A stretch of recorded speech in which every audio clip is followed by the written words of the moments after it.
sa inyo lahat. We are now on the highlights of the issue, the Central Truth Diggers.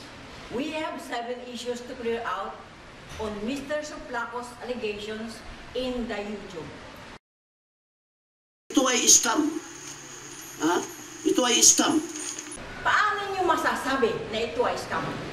Na wala naman tayong hinihinging registration sa ating mga kinukuhang beneficiaries. Libre po yun. Ikaw, Mr. Suplaco, naging National Inspectorate ka. Nagpa-fill up ka ng beneficiaries at kusang loob silang pumirma. Ngayon, kayo na ang bahalang humusga kung ang Bullion Buyer Limited ay isang scam.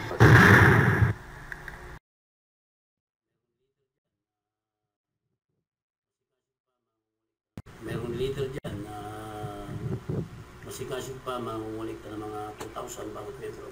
Tigilan na po natin habang hindi pa natatapos ang usapin na ito na Bullion Buyer dito sa tungkol sa issues about 2,000 pesos na binigay. So hindi naman ito sa pilitan o tinakot kami na magbigay.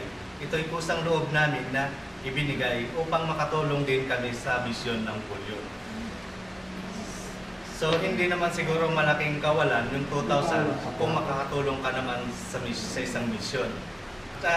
Kailangan hindi na dapat ito questionin pa sapagkat ito ay kusang loob naman na ibinigay ng tao. Kumbaga, darating din ang araw na makakatulong din ito sa bawat Pilipino. Ito ay isang misyon at magiging sa pamilya ng bawat Pilipino ay makikinabang. Hindi lang ito sa pang-personal na interest. Kaya kung pwede lang, tigilan na ang misyon. Ang masasabi ko lang po tungkol sa 2,000, isipin nyo na lang po na kayo ay nakakatulong sa mga kaibigan nyo, kamag-anak, at sa ibang mga beneficiary po. Mr. Suplaco, pasensya na po pero hindi nyo kami mapapatigil sa paghahanap ng beneficiary hanggang may naniwala po sa amin. Sir, wag na po ninyong bigyan ng pansin yung tungkol po sa 2,000 pesos. Kasi po, kusang loob lang po namin na binibigay yan. Iyon po ay ginagamit para proseso ang mga dokumento na kinakailangan. Bakit po ba? Kawala na pa po sa inyo ang 2,000 piso na yan? Pinapangako nila June 15. Nagpirma yung mga kasama namin. June 15, magre-release na ng pera. Ang sabi nila, June 30, magre-release ng pera. July 15, magre-release na ng pera. Ako po si Ginoong Lito Aragon. Ang third issue po ay Andoa, dito assignment. Sabi po palaging nangangako sila Sir Arhi at Ma'am PD. In fairness naman po sa kanila, wala po silang ipinangakong release sa ganang inyong pagkakaintindi ng DOA. Hindi po binabase ang release upon affixing your signature in the DOA or deed of assignment. After 30 days, makukuha natin ang dollars na nakasaad sa ating DOA. It's very, very clear and legible upon the release of the earnest money. After 30 days, international banking days, the dollars bago. Di po ba tayo nakatatanggap ng earnest money? So, ibig sabihin lang, wala po tayong inaasam-asam natin sa dollars. Soon to be released po pa yan, sir. But sorry, naiinip na po kayo. So, hindi na po nyo yan matanggap at makatikim at matikman. Gumagawa na po kayo ng promosyon. Dapat, sir, inaantayin niyo po kasi lahat ng bagay sa mundo. May panahon, ika nga, sir, in His time or in God's time. Salamat po, Mr. Suplaco.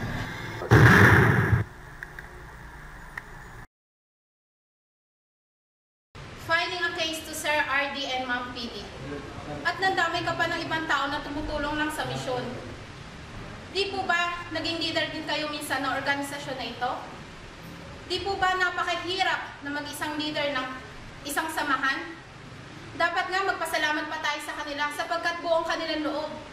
Mula umpisa hanggang wakas, patuloy ang kanilang suporta.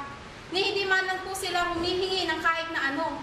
Sir, sa tingin niyo po ba sa case na inyong ipinail, kakatigan kayo ng korte at papaboran kayo ng taong bayan? Lahat po ba ng complainant talagang kagustuhan nila mag-file o sadyang may pumilit lamang sa kanila at may tumakot? Sa ginawa ninyong pag-file ng kaso sa kanila, sa ating mga higher-ups na sina Sir RD at Ma'am PD, kayo po'y isa ng traidor ng ating bansa. Sa kadahilan ng hinaharangan at inaantala ninyo ang pagproseso at nalalapit ng release ng ating gawain, do you think filing a case can hinder your plans to stop the mission? You will not win. God favors to all who go on our mission with a good intention. Patnubayan nawa ng may kapal sina Sir RD at Ma'am PD.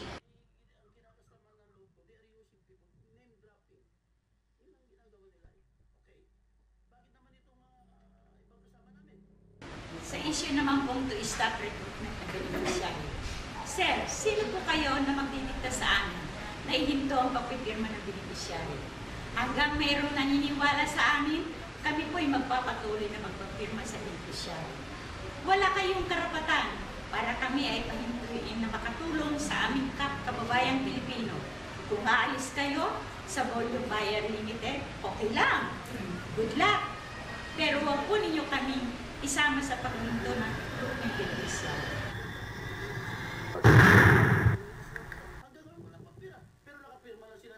Tungkol naman po sa issue na ipagbigay alam kay Madam Imelda Marcos at Bongbong Marcos at tungkol sa Bullion Buyer Limited. Mr. Saplaco, sa aming pagkakaalam, alam po ito ng pamilya ng ating dating Pangulong Marcos. Pero hindi po nila pinakikialaman ang accounts ng Bullion Buyer Limited dahil ang pagpapatupad ng distribution nito ay nakaatang na sa ating account holder. At ang pamilya Marcos po ay may mga accounts din na ipamimigay.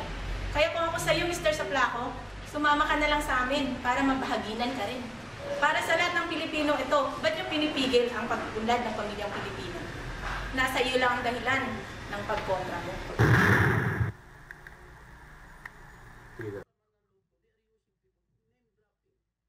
Pang-pitong issues, walang office ang Bullion Buyer Limited. Sir, you are not updated. We have our office here in NCR. Look and see our office.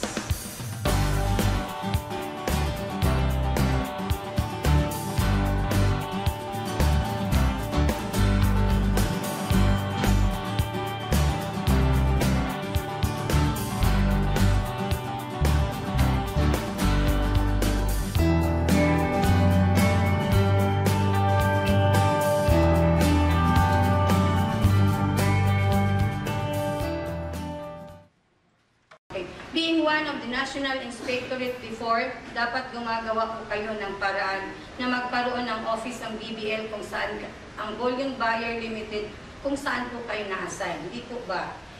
Ika nga, use your own initiative. Hindi porket may higher officials po tayo, magantay na lang po tayo sa kanila. Gagawa at gagawa tayo ng paraan kung paano natin malikom ang lahat ng ating PS at coordinators na dignified at maaring may pagmalaki natin ang ating misyon at ang ating mga gawain. Sir, siguro naman po, naiinip na po kayo. Tuloy, kayo ang nawalan sa circulation ng BBL or Bullion Buyer Limited. Being Christian leaders po, we pray for you na lahat ng mga ginagawa niyo po ay inyong mapagsisihan at ipinagdasal po namin kayo na kayo po ay mapag-isipan nyo na kayo po ay babalik sa Bullion Buyer Limited.